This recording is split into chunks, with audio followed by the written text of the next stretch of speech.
Welcome back.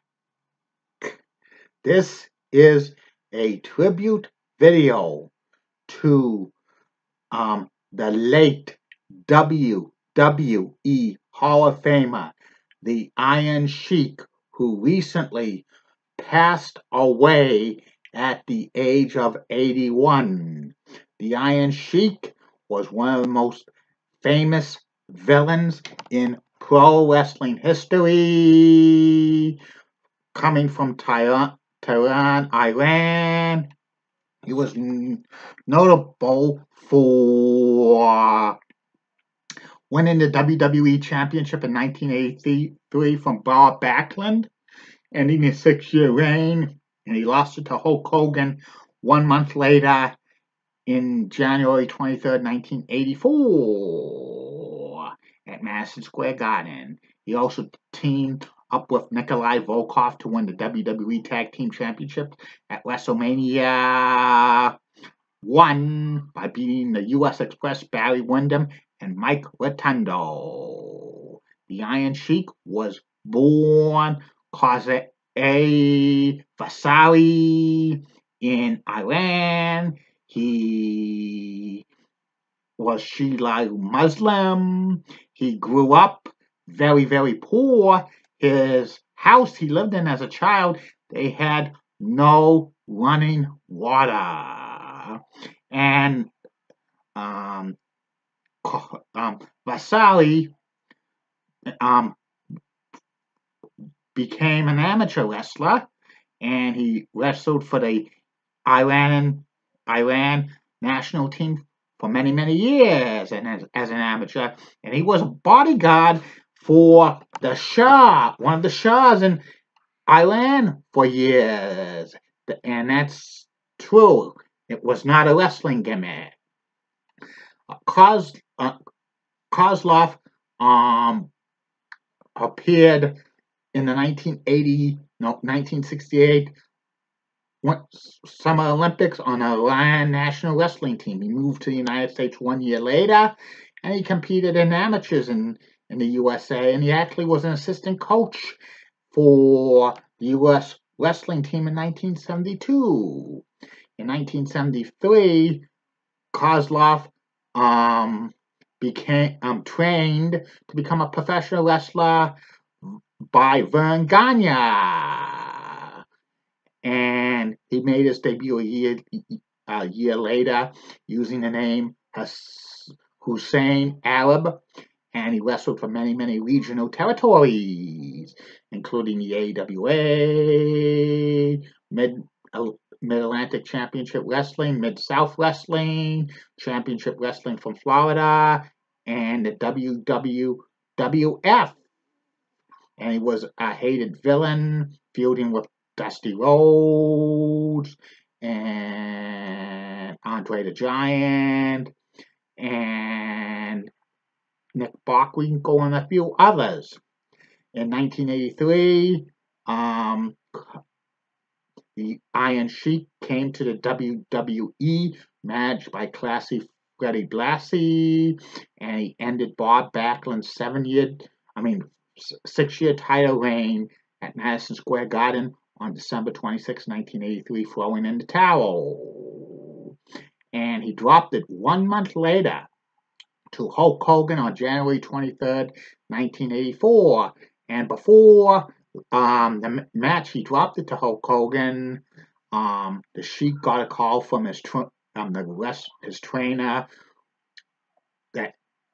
that made him a pro wrestler, Vern Gagne. He says, "Don't drop the belt to that jabroni Hulk Hogan, break his leg, and then you come to the AWA, and I'll give you $100,000 with the belt, and we could have title for title with Nick Bockwinkel." But Iron Sheik said Vince McMahon Sr. and his son Vince Jr. was good to him, and if he did that, he was going to break his religious beliefs for the Shiite Muslim, saying he did not want to cut the hand that fed him. And he did that. He did not break Hogan's leg. And he continued on in the WWE, feuding with Sergeant Slaughter for several months. They had several boot camp matches. And then late 1984, the Iron Sheik team with Nikolai Volkov, managed by classic Freddie Blassie. They won the WWE tag team titles for 2 months. The US Express at WrestleMania 1. Then they dropped it back to the US Express at a TV taping. And then for the next several years, Nikolai Volkov and the Iron Sheik were a tag team in the WWE, but they were basically reduced to mid-card tag team act, feuding with the Killer Bees, the British Bulldogs. They even had some matches with the Hart Foundation, heel versus heel. And the Hart Foundation played a temporary babyface. The Sheik's career in the WWE was basically over in May of 1987 because he started a feud with Hacksaw Jim Duggan on television. But in May of 1987, Hacksaw Jim Duggan and the Iron Sheik were riding together. They were pulled over in New Jersey, and they had pot in the trunk of the car. They got arrested, and both wrestlers were fired because back then heels and baby faces could not travel together because they kept kayfabe. But eventually, Hacksaw Jim Duggan was brought back to the WWE, and the Iron Sheik basically bounced around from whatever the territories were left. AWA, Puerto Rico, World Class Championship Wrestling. In 1989, he came to WCW. He briefly feuded with Sting, and then he formed a tag team with Ron Simmons, but eventually got phased out of WCW. In fact, his contract expired in the fall of 1989, but it lapsed over in January of 1990, and they didn't even know it lapsed over. That meant automatically renewal. But then when he came back to WCW in June of 1990, he was basically a jobber to the stars. He came back to WWE in 1991 as Colonel Mustafa, as the Triangle of Terror with Sergeant Slaughter and General Adnan, but the Iron Sheik was way past his prime. He basically was almost immobile, and he didn't go too far. And then afterwards, he sporadically wrestled. He came back to the WWE in 1996 as the manager to the Sultan with Bob Backlund. He also managed Tiger Arlene Singh, but he couldn't do too much as a manager because he couldn't take too many bumps.